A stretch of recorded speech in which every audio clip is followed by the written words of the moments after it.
Hi students, आज की इस वीडियो के अंदर मैं आपको बताऊंगा class 12 history complete book important MCQs for Haryana board. चलो शुरू करते हैं। मैं हूं अजय और आप देख रहे हैं सीसीएल क्लास।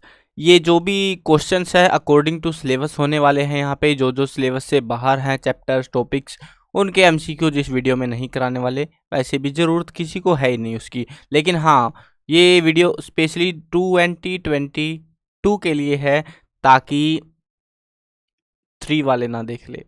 अरे मजाक कर रहे हैं ब्रो। देखो, अगर बाद में वीडियो देख रहे हो 1-2 साल के बाद में तो अच्छा रहेगा, प्लेलिस्ट में चले जाना, वहाँ पे ज़्यादा बेटर मिलेगा। वीडियो मिल जाएंगे आपको लाइवली, आप कमेंट भी कर सकते हो इस वीडियो के। बट हाँ, अभी के लिए हम 2022 के लिए बात करें तो कौन कौन से क्वेश्चंस हैं एमसीक्यूज के जो इम्पोर्टेंट रहने वाले हैं। देखो, चैप्टर्स की बात करें तो कुछ चैप्टर्स डिलीटेड हैं। जो जो चैप्टर्स डिलीटेड है 5, 8, 12 एंड 14, ये चैप्टर्स तो कम्प्लीटली आउट ऑफ सिलेबस है हरियाणा बोर्ड के अंदर। उसके अलावा 10th चैप्टर के 2 टॉपिक जो है, स्टार्टिंग के 2 टॉपिक्स जो हैं वो सिलेबस के अंदर हैं। बाकी के पेंडिंग जो है जिसके अंदर वॉर वगैरह की बात हुई है तो वो जो है टॉपिक सिलेबस से बाहर है। बट उसमें से देखो, कमाल की बात देखो, ये जो स्टार्टिंग के 2 टॉपिक है और लास्ट के 2 टॉपिक है, स्टार्टिंग वाले में से जो है एमसीक्यूज आते हैं हमेशा, लास्ट वाले में से एमसीक्यू बहुत रेयरली आता है। तो कुल मिला के मैंने ये पूरा ही चैप्टर करा दिया। 1 या 2 मतलब 2-3 एमसीक्यू से क्या ही फर्क पड़ जाएगा, पता नहीं होता। कई बार इस वाले सेक्शन से पूछ ले और बोले कि ये तो इधर वाले सेक्शन से हमने पूछा था, तुम्हारे साथ स्कैम ना हो जाए, तो कंप्लीट ही करेंगे इसको भी। तो स्टार्टिंग में सिलेबस की जानकारी देनी जरूरी थी क्योंकि ये काम आता है। तो चलो शुरू करते हैं। अब मैं हूं अजय और आप देख रहे हैं सीसीएल क्लास। यहाँ पे जो है पहला चैप्टर हमारे पास आ रहा है, वो है ब्रिक्स, ब्रेड्स एंड बोन्स, यानी कि हड़प्पन सिविलाइजेशन, हड़प्पा सभ्यता के बारे में हम यहाँ पे बात करने वाले हैं। बहुत लंबे अरसे से हम इस चीज़ को पढ़ते आ रहे हैं। इतिहास हर चीज़ का गवाह रहता है। यहाँ पे बहुत सारी चीज़ें हमको मिली थी और उनमें से कुछ जिंदा बच गई, मतलब एज अ लाइफ नहीं थी उनके अंदर, बट वो जिंदा थी, मतलब उनके एविडेंस बच गए थे। कुछ जो है डिस्ट्रॉय हो गई उसी टाइम पे, तो जो एविडेंस बचे हमने उनको ढूंढा अलग अलग प्लेसेस पे अराउंड द इंडिया, मतलब उस टाइम का इंडिया, ठीक है, पाकिस्तान भी इंक्लूडेड था। तो काफ़ी बड़े इलाके में ये सिविलाइजेशन पाई गई थी। अब इसी के ऊपर जो बेस्ड एमसीक्यूज है वो एग्जाम में आते हैं और बहुत ज़्यादा पूछे जाते हैं। ये सारे एमसीक्यूज जो आप देखोगे वीडियो के अंदर, इंपॉर्टेंट एमसीक्यूज कहने के लिए इंपॉर्टेंट नहीं है। ये एमसीक्यूज वो हैं जो लास्ट ईयर या प्रीवियस ईयर जो क्वेश्चन पेपर्स थे हरियाणा बोर्ड के उनमें पूछे गए थे और बहुत हाई प्रोबेबिलिटी रहते, बहुत सारे एमसीक्यूज इनमें से देखने को मिलते हैं। अब देखते हैं फर्स्ट क्वेश्चन। क्वेश्चन है which animal was not known to Harappans, यानी कि कौन सा वो जानवर था जिसको हड़प्पा के लोग नहीं जानते थे। तो वो जानवर कौन सा था? काऊ, डॉग, हॉर्स या फिर पिग? तो वो था हॉर्स, जिसके बारे में हड़प्पा के लोगों को अता पता नहीं था बिल्कुल भी। On which river bank Mohenjodaro is located. देखो, रिवर्स के बारे में पूछा जा सकता है कि कौन सी नदी के किनारे पर जो है ये शहर बसा हुआ है। हड़प्पा, मोहनजोदड़ो पूछ लेंगे, कभी हड़प्पा पूछ लेंगे, ऐसे पूछे जाते हैं अलग अलग शहर। मेजरली जो है मोहनजोदड़ो या फिर हड़प्पा, इसी में से एक पूछा जाता है। अब यहाँ पे फिलहाल क्वेश्चन आया है कि कौन सी रिवर बैंक पर जो है मोहनजोदड़ो जो सिटी है वो कहाँ पर लोकेटेड है। तो वो है सिंध रिवर के ऊपर, मतलब उसके बैंक पर। Which metal was not known to Harappan people, वो कौन सी मेटल थी जिसका उनको हड़प्पा के जो लोग थे उनको नहीं पता था। वो मेटल थी iron. Which is the great bath where is the great bath situated, great bath कहाँ पर है। तो वो है कहाँ पे? मोहनजोदारो। इस स्पेस आ गया बीच में, चलो कोई ना। देखो, एक्चुअल में जो है ना ये ग्रेट बात के ऊपर लॉन्ग क्वेश्चन भी आ सकता है, इस चीज़ का ध्यान रखना कि स्पेक्स वगैरह बता दो। तो इस टाइप से होता है वो, कुछ ऐसा सा कुछ ग्रेट बात है जिसके अंदर ऐसे स्टेयर्स उतरी हुई हैं नॉर्थ एंड साउथ साइड से, साइड में कमरे बने हुए। एक्सप्लेनेशन है चैप्टर के अंदर कम्प्लीटली, तो उसको देख लेना आप। इस पर थोड़ा सा ध्यान रखना ग्रेट बात के ऊपर, इसमें से कई बार क्वेश्चन आया लॉन्ग वाला। देखो, लॉन्ग वाले क्वेश्चन से अभी हम नहीं करा रहे वीडियो में, सिर्फ मतलब इस वाली में एमसीक्यूज होंगे। एमसीक्यूज के अलावा हम कुछ नहीं करा पाएंगे क्योंकि भैया देखो बात ऐसी है, कुछ नहीं लिख रखा हमने, एमसीक्यूज लिख दिए थे पहले ही। तो एमसीक्यूज मैं आपको करा रहा हूँ ताकि आपको आपके काम आए। बाकी जो है जो जो बुक्स का हो चुका था, जो हो सकता था, हमने वो सारा करा दिया था। अभी जो है और कोई ज़्यादा एक्स्ट्रा कंटेंट नहीं लिखा हुआ कि इंपॉर्टेंट क्वेश्चंस वगैरह बाकी बुक्स के मिलेंगे, नेक्स्ट ईयर हो जाएंगे, लेकिन उस टाइम आप नहीं रहोगे, आपकी क्लास जो है वैसे भी कंप्लीट हो जाएगी। तो हम धीरे धीरे प्रोग्रेस कर रहे हैं, हम सीख रहे हैं, हम भी we are also in learning phase. चलो नेक्स्ट क्वेश्चन देखते हैं। क्वेश्चन है which place of Haryana belong to Harappan culture. यहाँ पे कौन सा वो प्लेस है जो हड़प्पन कल्चर से बिलोंग करता है हरियाणा के अंदर? राखीगढ़ी, मीताथल, बानीवली, बनावली, सॉरी बानीवली बोल रहा हूँ, बनावली। तो ऑल ऑफ दीज, तो ये क्या है? ऑल ऑफ दीज, सारे के सारे शहर है। देखो इस चीज़ का थोड़ा सा ध्यान रखना, ये जो एरियाज हैं, ठीक है, ये प्लेसेस हैं, 3 प्लेस है ना, तीनों के नाम याद रखना। इनमें से जो है कई बार क्या करेंगे, ये जो है ना, ये प्लेस ऑल ऑफ दीज की बजाय इनमें से कोई अलग ही शहर दे देंगे आपको, अलग ही प्लेस दे देंगे, और इनमें से किसी एक के बारे में भी पूछा जा सकता है। तो इस टाइप से एमसीक्यूज को रोटेट किया जा सकता है। इस चीज़ के पद का ध्यान रखना, तीनों नाम आपको याद होने चाहिए, क्योंकि हड़प देखो पहली बात तो हरियाणा का पेपर है, हरियाणा वाले ऐसा क्वेश्चन देते ही देते हैं, ठीक है। तो ज़्यादा हाई प्रोबेबिलिटी रहती है कि रोटेट कर दिया जाए एग्जाम के पॉइंट ऑफ व्यू से, तो ध्यान रखना थोड़ा सा। The Harappan people used to worship which animal, यानी कि हड़प्पा के जो लोग थे वो किसकी पूजा किया करते थे? काव, हॉर्स, गोट, या फिर हम्प बैक बुल। तो वो क्या था? हम्प बैक बुल था, मतलब कि वो कुब्बड़ वाला सांड होता है, मतलब जैसे होता है यार, कुबड़ तो जानते हो ना, जैसे ऐसे नॉर्मल सांड होता है ऐसे, ये टांगे हैं उसकी, ठीक है, ये लेग्स है, ये वाला हिस्सा जो उभरा होता है ना, वो उसको उसकी पूजा क्या करते थे वो, ये अपना मुंह बना लो, ये लो, ठीक है, बन गया हमारा डरावना सा एक जानवर। From where the Indus valley people used to get gold. Indus valley people थे जो, वो कहाँ से जो है गोल्ड को ऑब्टेन करते थे, कहाँ से उनको गोल्ड मिलता था? कर्नाटक, राजस्थान, हरियाणा या फिर मध्य प्रदेश। तो वो था कर्नाटका, मतलब आज का कर्नाटका, ठीक है। उस टाइम पे क्या पता क्या नाम रख रखा उन लोगों ने, हमें थोड़ी ना पता है। What is the meaning of Mohenjodaro. Mohenjodaro जो शब्द है, ये वर्ड है, इसका मतलब क्या है?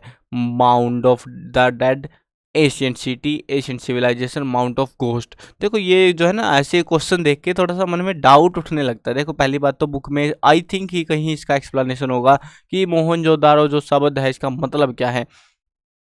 हम लोग सोचेंगे भैया एशियंट सिविलाइजेशन है तो यही होता होगा, इसका मतलब और क्या होगा? देखो ये है एक्चुअल में हमारा जो है डेड को लेके माउंट ऑफ द डेड, ठीक है ना, मतलब मरे हुए लोगों का टीला बोला जाता है इसको, मृतकों का टीला, उस नाम से फेमस है ये, इसीलिए इसको जो है, इसका मतलब मोहनजोदारो जो भी मतलब है वो ऐसा है। Who discovered the site of Mohenjodaro, ये कौन व्यक्ति था जिसने वो खंडर खोज निकाले थे मोहनजोदारो के? उस व्यक्ति का नाम बताइए। Rakhal Das Banerjee. On which river Harappa is located. अरे अभी तो हम मोहनजोदारो पूछ पढ़ के आए थे कि मोहनजोदारो कौन सी रिवर बैंक पे लोकेटेड है। अब ये पूछ रहे हैं हमसे कि हड़प्पा कहाँ पे लोकेटेड है। हड़प्पा के बारे में भी हमको पता होना चाहिए। हड़प्पा है रावी नदी के किनारे पर, रावी रिवर के बैंक पर। Which of the following metal was not known by Harappan culture people. कौन सी मेटल थी? अगेन आ चुका आई थिंक, तो अभी तो पढ़ा था यार, आयरन थी। विच one of the following buildings is not associated with Harappan culture. इनमें से कौन सी बिल्डिंग है जो हड़प्पन कल्चर से बिलोंग नहीं करती? अ ग्रेट बाथ, ये तो भैया सबको पता होगा ग्रेट बाथ कहाँ पे है ना। Big godown, granary, pyramid. अरे भैया ये देखो ऐसा खतरनाक ऑप्शन देखोगे, पिरामिड जो है इजिप्ट में है, इजिप्शियन सिविलाइजेशन से बिलोंग करते हैं वो, तो अपने इधर के नहीं है वो 3 पिरामिड जिनको आप जानते हो ना, वो पता नहीं क्या ही बड़े रहस्यमयी तरीके से बनाए गए हैं, एलियंस का रिश्ता नाता है उधर। चलो देखते हैं next question. Which place of Harappan civilisation is located in Haryana. ये वापस आ चुका है ऑल ऑफ दीज वाले ऑप्शन के साथ में। ये देखो कई बार क्या होता है एक्चुअल में, मैं बताता हूँ ये एमसीक्यूज कुछ रिपीट क्यों हो रही है। हुआ क्या है कि कुछ क्वेश्चंस बार बार एग्जाम में आते हैं, हम ऐसे फिल्टरिंग करते हैं, मतलब एक क्वेश्चन मान लो फॉर एग्जांपल 5 टाइम्स हमको मिल गया, कुछ एमसीक्यूज मिलते हैं 10 टाइम्स, कुछ 7 टाइम्स, ऐसे रैंडमली मिलते रहते हैं, बहुत सारे हो जाते हैं हमारे पास में। अब कुछ स्टूडेंट्स को क्या चाहिए रहता है, भैया 50 को 40 क्वेश्चन करवा दो हमको एक पार्ट से, बहुत है हमारे लिए, हम पास हो जाएंगे, मज़ा आ जाएगा। भैया ये तो समझो कि वही क्वेश्चन बार बार रिपीट हो रहे, तो हम 40 बना के करें क्या उनका? ऐसे बना दे 40, तो क्या होता है एक्चुअल में, अब काटते रहते हैं हम देख देख के, ये आ गया, ये रिपीटेड, ये रिपीटेड, फिर भी एक आध बीच में छूट ही जाता है, क्या ही करें उन चीज़ों का, हम काबू नहीं कर सकते उनको, इतने सारे कंटेंट को, है ना। चलो कोई ना। यहाँ पे तो आंसर ही सोन है, चलो इसको मैं फिक्स आउट कर दूंगा। From where did the Harappan people get copper. अब हमसे पूछ लिया कॉपर कहाँ से मिलता था। कॉपर इनको मिलता था खेतरी राजस्थान के अंदर से। Harappan civilisation is also known as, इसको हम किस नाम से जानते हैं? Aryan civilisation, Egyptian civilisation, later Vedic civilisation, Indus valley civilisation. इसको हम जानते हैं इंडस वैली सिविलाइजेशन के नाम से, यानी सिंधु घाटी सभ्यता, ठीक है ना। अगर हिंदी में पढ़ा हो तो कोई बात नहीं है। Indus valley civilisation. From which place the copper statue of a dancing girl has been found. ये क्वेश्चन आया था रिसेंटली, पेपर में आया था और किसी को नहीं पता था, ऑलमोस्ट सबके गलत हुए थे। देखो ये जो है ना डांसिंग गर्ल का एक स्टैच्यू मिला था कॉपर का बना हुआ, ठीक है। वो हमको कहाँ से मिला था वो पूछा गया था, वो मिला था हमको मोहनजोदारो में। अब एक कमाल की बात आपको बता देता हूँ, अगर बाय मिस्टेक यहाँ पे डांसिंग गर्ल के बजाय कुछ और ऐसा मटेरियल मिल जाए, ऐसा रैंडमली कोई भी मटेरियल मिल सकता है, तो अगर आपको नहीं पता, पहली बात तो पता होना चाहिए कहाँ कहाँ क्या मिलता है। अगर नहीं पता तो सबसे ज़्यादा सामान मिला था मोहनजोदारो में से, तो तुक्का मारना है तो वहाँ जाके मारो, कहीं और मत मारना, ठीक है। मतलब अगर ये तो फिलहाल बात रही डांसिंग गर्ल की, आपको नहीं पढ़ा होगा ना याद आए। अब यहाँ पे डांसिंग गर्ल के बजाय पूछ ले मटके कहाँ मिले, हड्डियाँ, दाने पाने, पता नहीं क्या क्या पूछेंगे वो आपसे। तो जो कुछ भी है अगर वो पूछते हैं कहाँ से मिला, हड़प्पा, मोहनजोदड़ो, ये चन्हुदड़ो, राखीगढ़ी, या फिर ऐसे रैंडमली पता नहीं क्या ही ऑप्शंस मिलेंगे। अगर याद है एग्जैक्टली तो भर देना, नहीं याद है बिल्कुल तुक्का मारना है तो मोहनजोदाड़ो को अपने ऑप्शन में लेके चलना, क्योंकि ज़्यादातर चीज़ें यहीं से कंसिडर होके चलती है। यहीं पर हमको मिली थी, जो मतलब पूरा शहर था ये, और यहीं पे था सबसे ज़्यादा सामान जो जिंदा बचा हुआ था, ठीक है। तो इसीलिए इसको ज़्यादा हाई लेवल पे तुमको कंसिडर करना चाहिए अगर आप तुक्का मारते हो तो, ठीक है। बाकी मैं तो रिकमेंड करूँगा तुक्का मत ही मारना, याद कर लेना। थोड़े से सामान है, 5-7 तो सामान ही मिले थे ढंग के इनको। नेक्स्ट चैप्टर आता है kings, farmers and towns. First question आ रहा है हमारे पास में, Megasthenes visited the court of which ruler as a guest. Megasthenes जो था वो कौन से राजा के कोर्ट में जो है वहाँ पे दरबार में गया था मेहमान बन के? चंद्रगुप्त मौर्य, अशोक, अजातशत्रु या कनिष्क। तो वो कौन थे? Chandragupta Maurya. Who wrote the book अर्थशास्त्र। अर्थशास्त्र नाम की बुक किसने लिखी? ये एक बहुत ही फेमस बुक है जिसको हम आज के टाइम पे अर्थशास्त्र को इकोनॉमिक्स भी बुलाते हैं ना। इकोनॉमिक्स आपने नाम सुना होगा ना, आपका सब्जेक्ट है जो कि। तो ये जो बुक है इसका जो बेस है वो लिखा गया था चाणक्य के द्वारा। बहुत ही बुद्धि प्राणी था, बुद्धिजीवी प्राणी था, तो इसी ने ये सारा मतलब लिखा था। पूरी कूटनीति भरी हुई थी इसके दिमागों में, पता नहीं क्या ही चल रहा होता था। Who was the first to read Brahmi script. ऐसा कौन सा व्यक्ति था जिसने first time Brahmi script, Brahmi लिपि जो थी, लिखी हुई भाषा थी, उसको रीड अप किया था? तो वो थे जेम्स प्रिंसेप हमारे। ये याद रख लेना, ये तो बहुत आसान सा है। विच was the capital of Magadh. Magadh की कैपिटल क्या थी? देखो मगध बहुत बड़ा साम्राज्य हुआ करता था, बहुत काफ़ी इलाके में फैला हुआ था, तो इसकी जो कैपिटल थी वो थी Pataliputra. After which war Ashoka decided not to commit war. मतलब कि कौन सी जो लड़ाई थी, वार हुई थी, जिसके बाद अशोक ने डिसाइड किया कि मैं अब से वार नहीं लड़ूंगा, कमिट कर दी वार से। उसने त्याग पत्र दे दिया कि अब बहुत हो चुका, अब हम नहीं कर रहे। तो वो थी कलिंग वार, उड़ीसा के अंदर हुई थी ये कलिंग वार। तो इसके बाद में इसने डिसाइड किया कि अब से, उसने वहाँ पे क्या देखा, बहुत ज़्यादा मारकाट हो गई थी वहाँ पे, मतलब कत्लेआम मचा था। तो उससे वो डर गया, मतलब दया आ गई उसके मन में, और उसने जो है फाइट का जो रूल था, मतलब कि लड़ाई करनी है, इलाके कब्जाने हैं, साम्राज्य बढ़ाना है, सब कुछ त्याग दिया और बौद्ध धर्म को ग्रहण कर लिया था और उसका प्रचार करता रहे। Which title was adopted by the Kushan rulers. Kushan के रूलर्स के द्वारा कौन सा टाइटल एडोप्ट किया गया था? Son of God, Khalifa, son of hell, the great king. तो क्या हो सकता है वो है सन ऑफ गॉड। ये लोग जो है ना, ये कुषाण रूलर्स, ये जो है चाइनीज लोगों से बहुत ज़्यादा प्रभावित थे। वो जो है अपने आप को कुछ और नाम से जानते थे। तो हाँ, आई थिंक तो सन मतलब गॉड ऑफ हेल या सन, मतलब ऐसा कुछ था।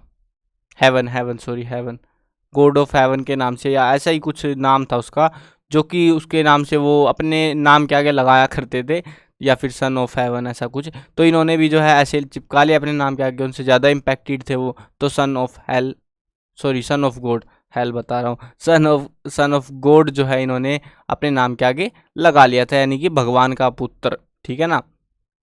नर्क का पुत्र कौन बनेगा। चलो नेक्स्ट क्वेश्चन देखते हैं। Harisena was the court poet of which ruler, यानी हरिसेन जो है कौन सी मतलब कौन से रूलर के अंडर में कोर्ट पोइट बना हुआ था। Chandragupta first, Samudragupta, Chandragupta second, Chandragupta Maurya. देखो कितने सारे चंद्रगुप्त आ गए, आप लोगों को सोचोगे पक्का पक्का चंद्रगुप्त ही होगा, लेकिन क्या पता है किसको कि यहाँ पे स्कैम भी हो सकता है। समुद्रगुप्त अलग ही मिलेगा आपको। Which was the capital of Kushan, कुषाणों की राजधानी क्या थी। वैशाली, राजगृह, पाटलिपुत्र, तक्षशिला। एक फेमस सा इलाका था, विश्वविद्यालय भी था यहाँ पे तक्षशिला के अंदर, जो कि इनकी कैपिटल हुआ करती थी। अभी नहीं रही, अभी ये भी नहीं रही। चलो नेक्स्ट चैप्टर देखते हैं। चैप्टर है king, kinship, caste and class.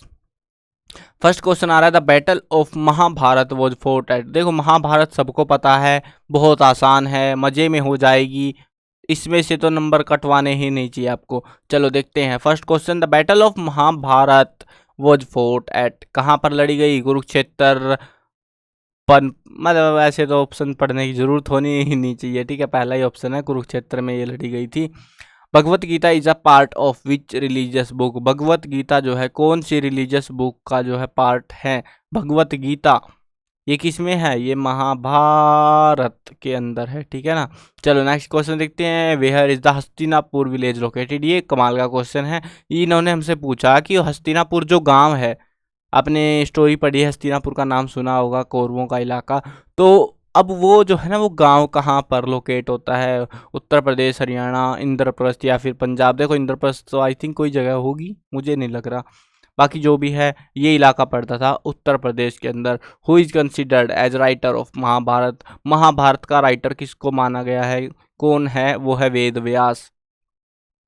Name the book which mentions the story of Eklavya, Eklavya वही व्यक्ति जिसने अपना अंगूठा काट के दे दिया था गुरु द्रोणाचार्य को कि ये लो मैंने आपसे सीखा है और मैं आपको अपनी गुरु दक्षिणा में अपना अंगूठा देता हूँ, जबकि उसने स्कैम खेल लिया था। चलो ये था एकलव्य की शॉर्ट स्टोरी। अब यहाँ पे पूछते हैं कि name the book which mentions the story of Eklavya, Eklavya की स्टोरी किसके अंदर है। देखो इसमें सोचने वोचने कुछ बात ही नहीं है, सब कुछ महाभारत की बात हो रही है, तो महाभारत का ये सब कुछ यहाँ पे, ठीक है। द को वाइफ ऑफ पांडव वॉज, को वाइफ पांडवों की क्या कौन थी, मतलब नाम क्या था उसका। द्रौपदी, प्रभवती, सीता, गौतमी, वैसे भी सबको पता होगा द्रौपदी, ठीक है। Polyandry system was prevailing among, यानी कि मतलब बहुत सारे, एक पत्नी बहुत सारे पति रख सकती थी, वो वाला सिस्टम है ये। तो ये जो है किन में चला था, कौरव, सातवाहन, पांडव और साक्स। तो अभी रिसेंटली हम पढ़ के आए हैं, वो एक पत्नी, कई सारे पांडवों की पत्नी थी। ये कुछ और तो नहीं है, पोली आई थिंक तो यही था। ये मुझे पांडव लगना चाहिए था यार, यहाँ पे मुझे गड़बड़ लग रही है। इस क्वेश्चन का आप बताना, मतलब मुझे तो आई थिंक पांडव होना चाहिए था मेरे को। देखो अभी आंसर भी हमें ढूंढने ही पड़ते हैं, कई बार गलत आंसर मिल जाता है गूगल पे, क्या करें। देखो मेरे हिसाब से तो आई थिंक पांडव होगा, बट सातवाहन का यहाँ पे कुछ लेना देना लग नहीं रहा मुझे। चलो आप क्वेश्चन में जो है आप कमेंट में जरूर से बताना ये वाला क्वेश्चन सही है या फिर नहीं है, मतलब इसका ऑप्शन बी है या फिर सी है, ठीक है ना। या आपकी ड्यूटी बनती है, आप अपनी बुक में चेक करना, पेपर में वैसे भी आया हुआ ये, तो चेक करना और हमको बताना कि हाँ कौन सा ऑप्शन इसका सही रहेगा। चैप्टर नंबर 2 है ये, 2 या 3, रुको, हाँ चैप्टर नंबर 3 है आपका, 3 का 7th क्वेश्चन, ठीक है, चेक करके जरूर से बताना हम अपने को। अब देखते हैं नेक्स्ट चैप्टर। चैप्टर है thinkers, believes and buildings. First question आ रहा है Mahatma Buddha died at which place, Mahatma Buddha की मृत्यु कहाँ पर हुई थी, कौन सा इलाका था, वो था Kushinagar.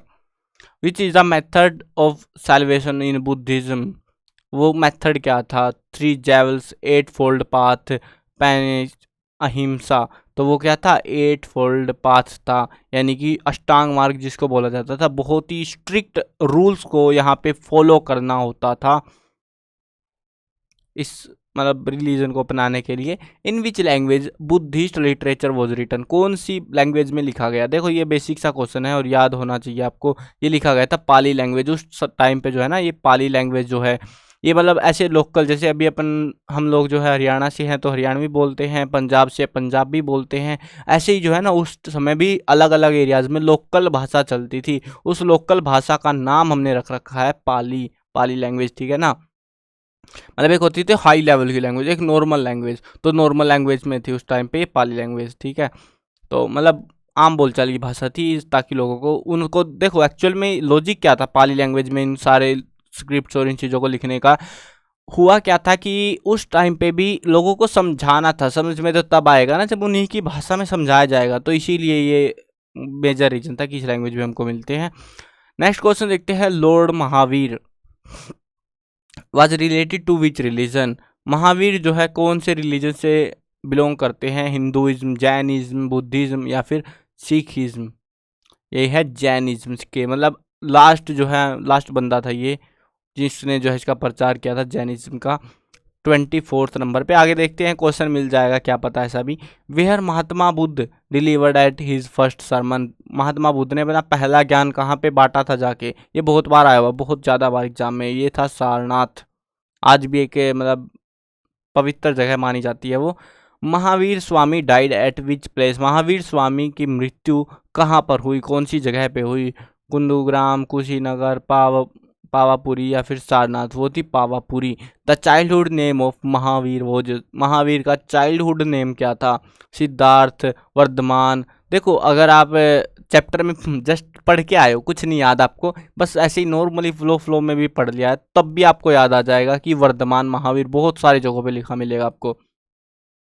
Name the 24th tirthankar of Jainism. देखो यही बात मैं कह रहा था, ये आ जाएगा आपको, ठीक है ना। वर्धमान महावीर थे वो, तो ये 24th तीर्थकर थे, ठीक है। क्या थे? 24 तीर्थकर, 24th। तो जो 24वें नंबर के थे और ये लास्ट तीर्थकर थे जैनिज्म के, ठीक है। इसका इसीलिए इसकी जो है इंपॉर्टेंस इतनी ज़्यादा है, बीच में जो आया ये लास्ट थे और इन्होंने अपने लेवल पे अपना इसका प्रचार किया था, वर्धमान महावीर, ठीक है। जातक स्टोरीज आर रिलेटेड टू, मतलब ये जो जातक स्टोरीज है ये कौन से रिलीजन से बिलोंग करते हैं, ये हमसे पूछ रहे हैं। हिंदुइज्म, जैनिज्म, बुद्धिज्म या फिर सिखिज्म। तो हम यहाँ पे किसकी बात कर रहे हैं, जैनिज्म या बुद्धिज्म की। अब इन्हीं में से मिलेंगी जातक स्टोरीज भी, तो वो मिलती हैं बुद्धिज्म के अंदर। Mahayana belong to which religion. Mahayana जो है क्यों, कौन से रिलीजन से बिलोंग करता है, जैनिज्म, शिविज्म, हिंदुइज्म, बुद्धिज्म। तो वो कौन सा है, बुद्धिज्म से है। नेक्स्ट चैप्टर देखते हैं, भक्ति सूफी ट्रेडिशंस। चैप्टर नंबर 6 आपका, आई थिंक 6 ही है। देखो फर्स्ट क्वेश्चन देखते हैं, व्हाट वो childhood name of Mahatma Buddha. Mahatma Buddha के बचपन का नाम क्या था, वो था सिद्धार्थ। देखो बुद्ध का नाम क्या था, महात्मा बुद्ध का नाम था बचपन का सिद्धार्थ। और ये वर्धमान किसका था, महावीर, वर्धमान महावीर है ना, तो नाम याद आ जाने चाहिए। ये शुद्धोधर्म, ये मेरे को नहीं पता शुद्धोधन किसका था। Ancient Buddhist book were written in which language. कौन सी लैंग्वेज में इनको लिखा गया था, एशियंट बुद्धिस्ट बुक्स को। अभी रिसेंटली हम पढ़ के आए थे, मैं बताया था कि लोकल भाषा में उनको प्रचार करना रहता था, तो उसी भाषा में लिखेंगे। Lord Mahavir was related to which religion. Mahavir Jain Mahavir है ना, ऐसा ही कुछ था ना, तो वही बात है। बस नामों से बहुत सारे तो है ना, ऐसे नामों से याद आ जाते हैं हमको बेसिकली। नेक्स्ट क्वेश्चन देखते हैं, the tomb of Moinuddin Chishti is situated at which place. वो कहाँ पर है, वो पड़ती है अजमेर के अंदर, यानी राजस्थान के अंदर, ठीक है। खालसा पंथ वॉज फाउंडेड बाय। खालसा पंथ को किसने डिस्कवर किया, किसने बनाया, गुरु नानक देव, अर्जुन देव, गोविंद सिंह, तेग बहादुर। तो वो थे गुरु गोविंद सिंह। आपने कोई गाना भी आई थिंक इसको लेके कुछ, या अभी फ़िलहाल मैं नहीं गाना चाह रहा, पता लगे ये यूट्यूब वाले बोले कि तुमने क्या गा दिया ये बीच में, है ना। ये बहुत बार स्कैम कर देते हैं अपने साथ ऐसे। तो आपको वैसे पता होगा ये एक गाना है इसके नाम पे। हु कंपोज द बीजक। बीजक को जो है किसने बनाया, किसने लिखा, कबीरदास, सूरदास, तुलसीदास, मीराबाई। तो वो था Kabirdas. The Shiva worshipper of Tamil Nadu were called as. Tamil Nadu में जो शिव वर्शिपर्स थे उनको क्या कहा जाता था, नयनार, जिम्मी, अलवार, वीरा शैवा। तो वो थे Nayanar, Nayanar. Which one of the following is the work of Malik Mohammad Jayasi, उनमें से कौन सा जो है ये काम उसने करा था? इनवॉइस, पद्मावत, गुरु ग्रंथ साहिब, कुरान शरीफ, तो वो थी पद्मावत जो कहानी है वो वाली। Quran Sharif is related to which religion, Quran Sharif कौन से रिलीजन से बिलोंग करता है, रिलेटेड है? हिंदू, जैन, इस्लाम, क्रिश्चियन, तो ये तो सबको पता होगा कुरान कहाँ पे है, इस्लाम के अंदर। आदि ग्रंथ was composed bye Guru Nanak Dev, Arjun देव, गोविंद सिंह, तेग बहादुर, तो वो थे गुरु अर्जुन देव। इन which language Guru Nanak Dev ji gave his Sarman, कौन सी लैंग्वेज में दिया था गुरु नानक देव ने? देखो अपनी सब लोग जो भी प्रचार कर रहा था वो अपनी अपनी लैंग्वेज में दे रहा था। ये पंजाब के थे तो पंजाबी में दे रहे थे। Islamic law is called, Islamic law को क्या कहा जाता है? उसको कहते हैं सरिया। क्या नाम है उसका? सरिया, लोहे का सरिया। Mahayana belong to which religion, Mahayana जो है कौन से रिलीजन से बिलोंग करता है? अभी रिसेंटली लास्ट प्रीवियस चैप्टर में हम पढ़ के आए हैं। जैनिज्म, हिंदुइज्म, शिवइज्म या फिर Buddhism? Buddhism. Name the Guru of संत कबीर, संत कबीर के गुरु का नाम क्या था? सूरदास, रामानुज, रामानंद, शंकराचार्य, तो वो कौन थे? रामानंद थे। विच is the method of salvation in Buddhism? Three jewels, ये तो वही क्वेश्चन आ गया, सबको पता चल गया होगा है ना, 8 फोल्ड पाथ वाला। The residence place of Sufi sant was known as, residence place Sufi sant का उसको क्या कहते थे? आश्रम, कनख, दरगाह, मोस्क, तो उसको कहते थे दरगाह। विच खालसा पंथ वॉज एस्टेब्लिश्ड, सॉरी व्हेन मतलब एक टाइम पीरियड पूछ रहे हैं हमसे कि खालसा, ये देखो एक चीज़ आपको बता देता हूँ, टाइम पीरियड वाले बहुत सारे क्वेश्चंस है, डाउट क्रिएट करेंगे अगर आप ऑप्शंस याद करते हो, ठीक है ना। आपको जस्ट क्या करना है कि व्हेन खालसा पंथ वॉज एस्टेब्लिश्ड, एग्जैक्टली एक साल आपको याद होना चाहिए। जैसे कि इस वाले का है 1669, 1669 बोल रहा हूँ, दिमाग हिल गया मेरा, 1699। तो ये जो है ना, ये एग्जैक्टली आपको याद होना चाहिए कि खालसा पंथ इस टाइम पे बना था। ऑप्शन कुछ भी दे देंगे वो, रैंडमली कुछ भी चिपकाएंगे ऑप्शन के नाम पे, तो एग्जैक्ट इसको जो है ना, इसको इस तरीके से याद भी मत करना, इसको इस तरीके से याद करना, मतलब ऐसे वन वर्ड टाइप में याद करने हैं ये आपको सारे, तो अच्छे से याद हो जाएंगे, अदरवाइज नहीं हो पाएंगे। हु रोट जपजी साहेब, जपजी साहेब को किसने लिखा? नानक देव, गुरु अंगद देव, अमर देव, अर्जुन देव, तो वो थे गुरु नानक देव। तो इस चैप्टर से बस इतने ही थे। अभी देखते हैं next chapter, an imperial capital Vijayanagara. In which year the battle of Talikota took place, ये टाइम पीरियड वाला क्वेश्चन आ गया, एग्जैक्टली याद करना है, 1565 में। Which was the first dynasty of Vijayanagara empire, पहली डायनेस्टी क्या थी? संगम, सुल्व, तुलुव, अराविदु, तो वो कहते हैं Sangama. When the Vijayanagara empire was established, ये टाइम पीरियड हमसे पूछ रहे हैं 1336 में। Who was the founder of Vijayanagara empire, कौन था, किसने बनाया था? हरीरा एंड बुक्का, हसन गंजू, ये गंजू है, गंगू पाएगा आई थिंक, देवराई, मोहम्मद तुगलक, तो वो कौन थे? हरिहर और बुक्का। ये इसका जो है ना चैप्टर के अंदर अच्छा खासा जिक्र आता है, आप पढ़ोगे तो याद आ जाएगा आपको। अगर पढ़ा है, देखो सिंपल बात है, एमसीक्यू करना है, चैप्टर का आइडिया होना चाहिए, बेसिक आइडिया तो एटलीस्ट होना चाहिए आपको, भले ही आपको डिटेल में ना पता हो, बट बेसिक से। ये तो हेडिंग थी हरिहर बुक्का वाली कुछ। Vijayanagara city is also known as, इसको किस नाम से जानते थे? हम जाना जाता है हम्पी, फतेहपुर सीकरी, नगलपुरम, हस्तिनापुर, तो इसको जानते हैं हम हम्पी के नाम से। The foundation of Vijayanagara empire was laid by Alauddin Khilji, Babur, Mohammad Tughlaq, Akbar. Mohammad Tughlaq ने फाउंडेशन रखी थी।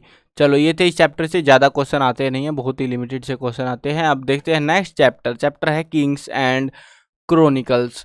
फर्स्ट क्वेश्चन है, who is considered the founder of the Mughal dynasty, founder कौन है? फाउंडर आपको याद होना चाहिए, बाबर, हुमायूं, अकबर, जहांगीर, तो वो थे बाबर, जिसने इसकी नींव रखी थी पहली बार, मतलब सेटअप किया था अपना area.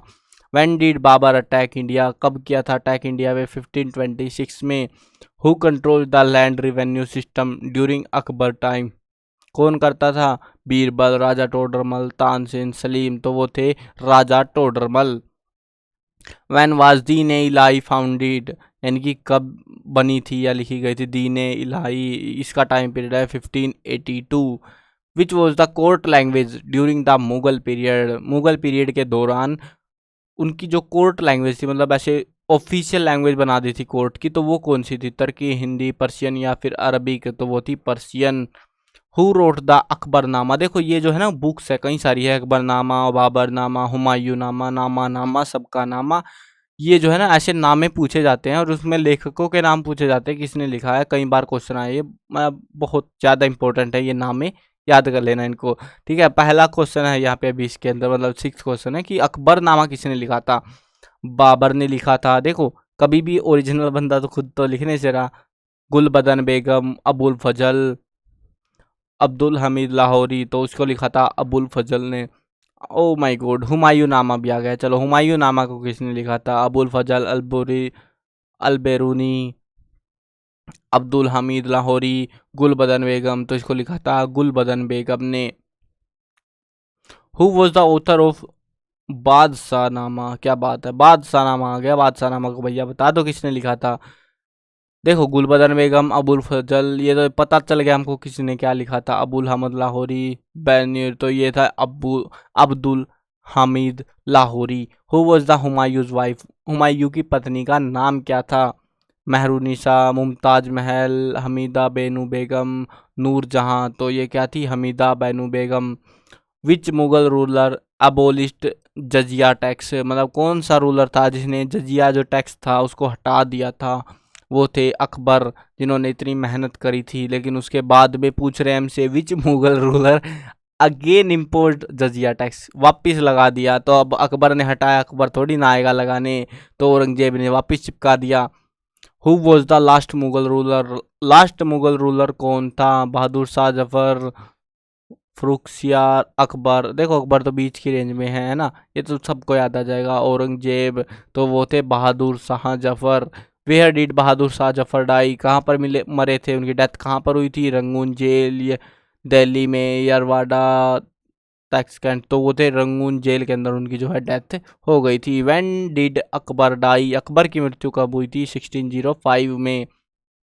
Who build the Taj Mahal? इतना बेसिक क्वेश्चन भैया क्या ही बोले। इसको किसने बनाया था? शाहजहां ने बनाया था। देखो ऑप्शन में थोड़ा ये स्पेस विपेस का लोचा हो जाता है कभी कभी, जस्ट इग्नोर। ठीक है, चलो नेक्स्ट चैप्टर पे आते हैं, colonialism and countryside. First question आ रहा है, when the permanent settlement of Bengal was introduced? Permanent settlement Bengal की कब इंट्रोड्यूस कराई गई थी? 1793। With whom the Bengal's permanent settlement was signed? किसके साथ हुआ था? जमींदार, फार्मर, विलेजर या किसी के साथ नहीं? जमींदारों के साथ में।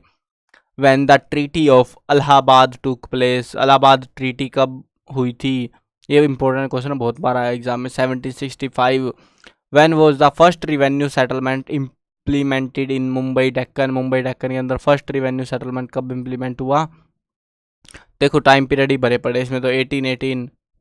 Where was the colonial rule first established? Colonial rule पहले कहाँ पर एस्टेब्लिश हुआ? केरल, बिहार, बंगाल, राजस्थान? वो है बंगाल में। बंगाल में जानते हो ना अकबरों का कॉलोनियल रूल, अकबर वालों, अकबर बोल रहा हूँ, अंग्रेजों का था ना, तो ब्रिटिशर्स का। तो उन्होंने क्या किया था, कलकत्ता वाली साइड पे हमला करा था और उधर से कब्जा करते करते फैले थे ये, ठीक है ना। तो इसीलिए उधर का एरिया कौन सा नज़दीक पड़ रहा था उनको? बंगाल। तो पहले बंगाल उनके हत्थे चढ़ गया था। हु वर नोन एज रैयत? रैयत किसको कहा जाता है? जमींदार, साहूकार, पीजेंट या विलेज? तो वो थे पीजेंट, किसानों को रैयत कहा जाता है। बुक के अंदर बहुत बार जिक्र आता है रैयत रैयत लिखा मिलेगा। Which implement was used by the Paharis Paharis Paharias in cultivation, जो भी है पता नहीं क्या है ये। तो इसको जो है इसके यूज के बारे में पूछ रहे हैं हमसे। तो ये है कुदाल, इसमें मतलब आई थिंक ये कोई सिविलाइजेशन है, पहरिस शायद से कोई, देखते हैं वो आपको पता होगा। ठीक है, इसमें कुदाल आएगा आंसर, जो भी था हमने उस टाइम पे याद था यार, अभी बार बार नहीं ढूंढा जाता है ना। Which did the Santhal sorry when did the Santhal revolt against British? Santhal जो लोग थे, अंग्रेजों ने धोखा कर दिया बेचारों के साथ, तो उन्होंने रिवोल्ट कर दिया था। रिवोल्ट कब हुआ था? 1855 में। देखो ये वाला चैप्टर था आई थिंक 10th चैप्टर आपका ये, और इसमें से जो है संथालों के रिवोल्ट वगैरह वाले क्वेश्चंस, यहाँ से क्वेश्चंस आने बंद हो जाएंगे, बट 2000 क्वेश्चन है, याद कर लो तो ज़्यादा बेटर रहेगा। भरोसा नहीं होता कभी भी कि एग्जैक्टली वही आए, बोले कि हमने तो पहले ही बता दिया था, वो तो उस वाले पोर्शन से था, फिर गड़बड़ होती है। What tool did the Santhal used for farming, Santhal के लोग कौन सा टूल का इस्तेमाल करते थे, वो थे प्लो यानी हल का। What is the revenue system implemented in the Mumbai Deccan cold, Mumbai Deccan में रिवेन्यू सिस्टम को इम्प्लीमेंट किया गया, उसका नाम क्या था, परमानेंट सेटलमेंट, रैयतवाड़ी, महलवाड़ी, तो वो थी Ryotwari. When did the civil war start in America, civil war, ये वो वाली सिविल वॉर नहीं है, कैप्टन अमेरिका सिविल वॉर वाली नहीं है, कहीं उसके चक्कर में फंस जाओगी भैया ये तो लड़ाई असली में हो गई थी, वो वाली नहीं है ये है हमारी सिविल वॉर, अमेरिका में आपस में घर में झगड़ा हो गया था, तो वो वाली लड़ाई की हम बात कर रहे हैं यहाँ पे, वो हुई थी 1861 में। इसका फ़ायदा हुआ था इंडिया को अच्छा खासा, वहाँ पे जो है कॉटन वोटन में भी गिरावट आ गई थी एक्सपोर्ट पे, तो इंडिया से बहुत ज़्यादा एक्सपोर्ट होने लगा था और हैवी रेट्स मिल रहे थे। When was the Deccan riot report presented in the British parliament, तो हमसे टाइम पूछा है, जस्ट याद करना, 1878। What was Daminikoh a farmer king, a king farmer territory where the Santhals were settled see, तो वो था एक टेरिटरी थी, एरिया था, वेयर द संथाल, ये एरिया लिख दिया इधर, देखो एरिया या फिर टेरिटरी जहाँ पर संथाल वर, ये क्या आंसर सेड कहाँ से आ गया इसमें, ये थोड़ा मिस टाइप हो गया होगा कहीं पे, कॉपी पेस्ट करते टाइम कुछ हो जाता है, वर सेटल, ठीक है ना, सेड लिख दिया था, सेटल्ड, ठीक है ना। ऑप्शन तो समझ गए ना आप, सी ऑप्शन रहेगा इसका, ऑप्शन मिला लिया करो, कई बार मिस टाइप हो जाता है यार, हर कुछ तो टाइप करना रहता है, बहुत सारा होता है टाइप करने को। चलो नेक्स्ट चैप्टर नेक्स्ट क्वेश्चन देखते हैं। When did the English East India company acquire the civil right of Bengal, East India company ने सिविल राइट बंगाल के कब मिल गए थे, 1765। Which governor general implemented the Istamrari settlement in Bengal, Istamrari settlement को कौन से गवर्नर जनरल ने लागू करा दिया, वो था कॉर्नवालिस जो भी है। नेक्स्ट चैप्टर देखते हैं, rebel and the Raj, in which cantonment the revolt started on 10 मई 1857, कहाँ से स्टार्ट हुआ था, मेरठ, बैरकपुर, कानपुर, अंबाला, ये स्टार्ट हुआ था मेरठ से। Who was the Mughal ruler during 1857 revolt, उस टाइम पे मुगलों का रूलर कौन था, Bahadur Shah Zafar. What was the immediate cause of 1857 revolt, क्या था कारण उसका, मतलब immediate cause, annexation of Awadh, annexation of Punjab, the greased cartridges, doctrine of lapse, तो वो थे ग्रीस्ड कार्टिजेज, यानी कि वो जो कारतूस बनाए गए थे बंदूकों में असला भरा जाता था जो, तो उसकी दिक्कत थी, वो भैया धर्म भ्रष्ट करवा रहे थे, कहीं से न्यूज लीक हो गई थी। Who was the ruler of Awadh at the time of revolt of 1857, ये जो है ना कभी कभी मतलब कई बार पूछा जाता है कि कहीं का भी रूलर पूछ लेंगे, जब रिवोल्ट हुआ था ना 1857 का, तो वहाँ पे अवध, झांसी या फिर अलग अलग इलाकों के रूलरों के बारे में पूछा जाता है, जो फेमस जगह थी सिर्फ उन्हीं के पूछेंगे, दो चार ही थी, तो जहाँ पे बार बार अटैक हो रहे थे, ठीक है, जैसे दिल्ली में बार बार हो रहा था, तो वहाँ पे रूल कौन कर रहा था, वो उधर के एरिया में दो चार ही एरिया, ज़्यादा नहीं है, तो अभी फ़िलहाल अवध वाला है हमारे सामने, तो इसमें जो है इसका रूलर कौन था, बेगम हजरत महल, रानी लक्ष्मीबाई, वाजिद अली शाह, कन्नौर नारायण सिंह, तो वो थे Wajid Ali Shah. Where did Rani Lakshmibai lead in the revolt of 1857, Rani Lakshmibai कहाँ की रानी थी, झांसी की, तो वो कहाँ से स्टार्ट करेंगी, झांसी से करेंगी पीटना उनको, और कहाँ से करेंगी। Who led the revolt of led the revolt in Lucknow in 1857, Lucknow के अंदर से किसने जो है रिवोल्ट में हेल्प करी थी, बेगम हजरत महल, रानी लक्ष्मीबाई, देखो लक्ष्मीबाई ऐसे ही हट गया, वाजिद अली शाह ये अवध के थे, तो लखनऊ की बात हो रही है ना अभी, तो बेगम हजरत महल बची या कुंवर नारायण सिंह बचा, तो यहाँ पे फिलहाल आंसर है हमारा Begum Hazrat Mahal. Which English governor general implemented the doctrine of lapse policy, किसने लगा दी थी, बेंटिक, डलहौजी, कर्सर, कार्निवलिस, तो वो थे Lord Dalhousie. Who first started the revolt of 1857, किसने जो है स्टार्ट करा था, मंगल पांडे, रानी लक्ष्मीबाई, बेगम हजरत महल या फिर तात्या टोपे, ये थे मंगल पांडे। चलो जी नेक्स्ट चैप्टर देखते हैं, दो ही चैप्टर बचे हैं, वीडियो में मजा तो आ रहा होगा ना आपको। चलो क्वेश्चन है महात्मा गांधी को लेके, इतने लंबे टाइम से हम पढ़ते आ रहे हैं, वैसे भी याद हो गए होंगे आधे से ज़्यादा, तो when was government of India act passed, ये कब पास हुआ था, 1935। When did the incident of चोरा चोरी टेक प्लेस। बहुत इंपॉर्टेंट क्वेश्चन है, लॉन्ग क्वेश्चन भी आ सकता है, इस पे ध्यान रखना। इस वाले चोरा चोरी जो है ना इंसिडेंट है, इसके ऊपर लॉन्ग क्वेश्चन भी बन सकता है, तो इस चीज़ का ध्यान रखना। लॉन्ग क्वेश्चन अगर प्रिपेयर करो इसको जरूर से कंसिडर कर लेना। तो इसमें क्या रहेगा, मतलब कब हुआ था वो इंसिडेंट, वो हुआ था फरवरी 1922 को। From where Gandhi ji started his Dandi march. Dandi march कहाँ से स्टार्ट करी थी, दांडी से, साबरमती आश्रम से, का काथीवर से, सूरत से। तो वो थी साबरमती आश्रम से उसने जो है स्टार्ट करी थी। Who was the political Guru of Mahatma Gandhi. Political गुरु कौन थे, विनोबा भावे, रविंद्रनाथ टैगोर, गोपाल कृष्ण गोखले, या कोई नहीं, Gopal Krishna Gokhale. Who was the second round table, sorry when was the second round table conference held. कब हुई थी, 1931 के अंदर। ये क्या हुआ, डबल क्लिक हो गया, कॉपी नहीं कर सकते आप कंटेंट को। When Gandhi ji started individual satyagraha. इन गांधी जी ने जो है इंडिविजुअल सत्याग्रह कब स्टार्ट किया था, 1940 में। व्हेन द, देखो मैंने बताया था इनको जस्ट सिंपल याद करने हैं डेट के साथ में, ऐसे एग्जैक्ट ऐसे ऑप्शन देखोगे तो कंफ्यूज हो जाएगा, ठीक है ना मामला। और कॉपी पे खुश के तो कॉपी पे लिख लेना कि हाँ हिस्सा लिए वो हिस्सा लिए, उनको लाइन वाइज अरेंज करोगे ज़्यादा इजीली याद होते हैं। When the all India Hindu Mahasabha was established. कब हुई थी वो एस्टेब्लिश, 1915 में। Which city was the capital of British India in 1911। 1911 में कैपिटल सिटी कौन सी थी, राजधानी क्या हुआ करती थी, वो थी कलकत्ता, यानी आज के टाइम पे कोलकाता बोलते हैं जिसको। When the Muslim league was established. Muslim league कब एस्टेब्लिश हुई थी, वो थी 1906 में। When Mahatma Gandhi began Dandi march. कब शुरू करी थी, 12 मार्च 1930। एग्जैक्ट डेट पूछ ली, देखो क्या पकड़ा आपको कि मतलब ऐसे तो तुक्का मार दोगे तुम।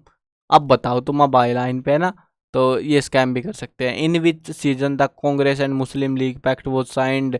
कौन से सीजन में जो है वो कांग्रेस मुस्लिम लीग पैक्ट को साइन किया गया था, मतलब कौन से इलाके में, सेशन में, कहाँ का सेशन चल रहा था वो था लखनऊ सेशन में। Who was the last viceroy of India. वो कौन थे last viceroy, lord Mountbatten. When the Poona pact was signed. Poona pact कब साइन हुई, 1932 में। हु हैड रिटन सारे जहां से अच्छा हिंदुस्तान हमारा हमारा। तो ये वाला जो सॉन्ग है इसको किसने लिखा था, अबुल फजल, फिरदौसी, बर्नी, मोहम्मद इकबाल। तो इसको लिखा था मोहम्मद इकबाल ने। Who is considered the founder of league. League founder किसको कहा कंसिडर किया गया, मोहम्मद अली जिन्ना, मोहम्मद इकबाल, सर आगा खां, सर सैयद अहमद खां। तो ये कौन थे, sir Syed Ahmad Khan.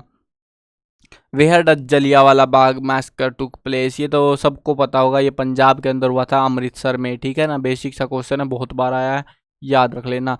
Who led the Muslim deputation to meet lord Minto. तो वो कौन थे, सर अहमद मौलवी, आगा खां, सैयद अहमद, मोहम्मद इकबाल। तो वो थे सर आगा खां, जिसने लेड करा था मुस्लिम डेप्यूटेशन को।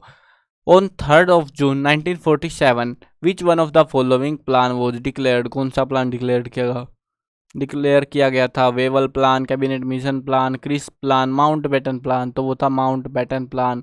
When Mahatma Gandhi was born. बहुत ही आसान सा क्वेश्चन, हमें पता है 2 अक्टूबर को, फंस गए हम पकड़े गए यहाँ पे, है ना। बेसिक सी बात है, क्योंकि भैया गांधी जयंती तो मना लेते हैं, एग्जैक्ट डेट याद नहीं है अपने को, है ना। तो एग्जैक्ट डेट रहेगी आपकी 2 अक्टूबर 1869, ठीक है ना। When did the Muslim league demand. Pakistan कब डिमांड करने लग गए, मार्च में चुल मच गई उनको ना, मार्च 1940 में बोले हमें तो हमारा इलाका दे दो, अलग से चाहिए हमको हमारा इलाका। चलो last chapter and easy chapter, framing the constitution. First question है which is the national language of India. National language India की कौन सी है, Hindi. Who was the chairman of drafting committee of the constituent assembly. कौन थे chairman, doctor Bhimrao Ambedkar, क्योंकि बुद्धिजीवी यही थे बस। The Indian constitution was passed in, कब पास हुआ था, मतलब इंडियन कॉन्स्टिट्यूशन की बात कर रहे हैं 26 जनवरी 1950 को। बहुत ही बेसिक लेवल का क्वेश्चन है ना, रिपब्लिक डे मनाते हैं हम उस पर। हु क्या बोल रहा हूँ, presided over the first session of the constituent assembly. Doctor Sachchidanand Sinha, Sardar Patel, Ambedkar, Mahatma Gandhi. तो वो कौन थे, doctor Sachchidanand Sinha. Who was the permanent head of the constituent assembly of India. Permanent head कौन थे? एस.एन. मुखर्जी, डॉक्टर राजेंद्र प्रसाद, भीमराव अंबेडकर, सरदार पटेल। तो doctor Rajendra Prasad. Which plan was instrumental in making the Indian constitution? कौन सा plan था? Chris plan, cabinet mission plan, Shimla plan, Gandhi plan. तो cabinet mission plan. How many members are constituted in constituent assembly? तो वो कितने थे? 389। What was the meaning of secular state? Secular state का meaning क्या है? Based on one religion, respect of all religion. Secular state means respect of all religion, किसी का favour ना करना. How many days were the meeting of constituent assembly held? कितने दिनों तक चली थी? वो चली थी 165 days तक. बड़ी लंबी खींची थी इन्होंने. Where the constitution of the Muslim League was prepared? मतलब कहाँ पर ये प्रिपेयर किया गया था मुस्लिम वालों का जो है अलग से कॉन्स्टिट्यूशन? तो वो था ढाका के अंदर, जो कि बांग्लादेश में पहुंच गया आजकल. When the Indian constitution was introduce? कब इंट्रोड्यूस कराया गया था? 26 जनवरी, 25 जनवरी. देखो जनवरी चल रही है, मतलब जनवरी की बात है, तो जहाँ तक भी 26 जनवरी में होगा. अरे आंसर तो दिखा दो भैया. 26 जनवरी 1950 में मतलब इम्प्लीमेंट हो गया था, ये इंट्रोड्यूस कराया गया था इधर. Who was the constitutional adviser of constituent assembly? कौन थे? श्री B.N. राव, सरदार पटेल, जवाहरलाल नेहरू, राजेंद्र प्रसाद. तो वो थे Shri B.N. Rao. Where the first meeting of the constituent assembly took place? कहाँ पर हुई थी? दिल्ली, बम्बई, कलकत्ता, मद्रास. तो पहली मीटिंग हुई थी दिल्ली के अंदर. Who was the first president of independent India? पहला प्रेजिडेंट कौन बना था? देखो अगर पूछ ले हमसे प्राइम मिनिस्टर की, तो प्राइम मिनिस्टर कौन बना था? जवाहरलाल नेहरू. इंडिपेंडेंट इंडिया की बात कर रहे हैं हम यहाँ पे. और प्रेसिडेंट कौन बना था? Doctor Rajendra Prasad. When the constituent assembly was formed? Constituent assembly कब बनी थी? 1946 में. When cabinet mission declared it's constitutional plan? तो कब जो है डिक्लेयर करा था? 16 मई 1946 में. Mahatma Gandhi favoured which language as national language? कौन सी लैंग्वेज चाहते थे महात्मा गांधी? हिंदुस्तानी लैंग्वेज. चैप्टर में जिक्र आया अच्छा खासा इसका भी. How many clauses consist in the Indian constitution? कितने क्लोजेज है? 395. तो ये थे सारे एमसीक्यूज. कंप्लीट बुक के एमसीक्यूज करा दिए. भले ही वीडियो लंबी चली गई है. आई होप आपको मज़ा आ गया होगा कि यार एमसीक्यू की दिक्कत ख़त्म. ज़्यादातर एमसीक्यूज आपको इनमें से देखने को मिल जाएंगे आपके एग्जाम्स में. और हाँ, कोशिश करना. देखो एक तो तुम लोग जो है ना पेपर नहीं भेजते मेरे पास, एक ने भी आज तक पेपर नहीं भेजा. देखते हो चले जाते हो यार. देखो अभी हमको ढूंढना पड़ता है पेपर. होता क्या है, पेपर कभी मिलते हैं, कभी लेट मिल रहे हैं, तो उस वजह से कंटेंट लिखने में भी लेट होता है. सब कुछ लेट चलता है फिर मामला. तो हो सके तो आप जो है हमें पेपर्स के फ़ोटो भेज देना, मदद हो जाएगी यार. और स्टूडेंट्स की भी जो पेपर मिले, जो सेट मिले आपको, वो भेज देना हमारे पास में. देखो मैं टेलीग्राम का लिंक ग्रुप में का जो है टेलीग्राम पे तो भेज ही दोगे आप. तो टेलीग्राम का जो है लिंक डिस्क्रिप्शन में ऐड कर दूंगा, वहाँ पे जाके आप भेज देना. और हाँ, ये जरूर से बता देना पेपर खत्म होने के बाद कि इनमें से एमसीक्यूज आए भी थे कि नहीं आए थे, कितने आए थे. मतलब आएंगे जरूर, इतना तो पक्का आएंगे जरूर. बट वो डिपेंड करता है कि 70% आ रहे हैं या फिर 90% आ रहे हैं या फिर सारे के सारे इन्हीं में से आ गए. वो मूड पे डिपेंड करता है अगले बनाने वाले का. लेकिन अच्छे खासे आएंगे इनमें से एमसीक्यूज. तो चलो ख़त्म करते हैं वीडियो को. अगर आपको इनकी प्रिपरेशन करनी है, प्रैक्टिस करनी है, तो आप जो है cclchapter.com यहाँ पर विजिट कर सकते हो और यहाँ पर जाकर आप इनकी प्रैक्टिस भी कर सकते हो. चलो मिलते हैं नई वीडियो में, तब तक के लिए बाय बाय.